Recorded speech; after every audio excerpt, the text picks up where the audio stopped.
This video will show you how to take off the spring or install a new springs. First of all, we need to change the angle of the springs. Just like that, pull it out and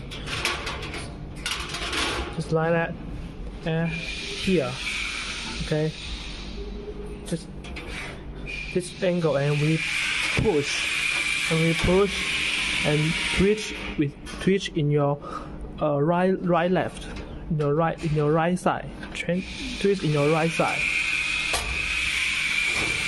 we trim in your right side,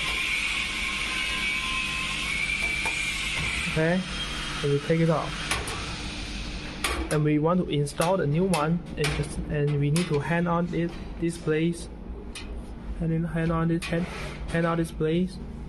You see that?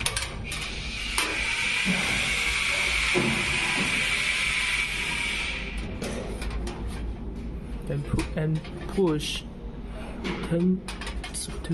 twitch your left side,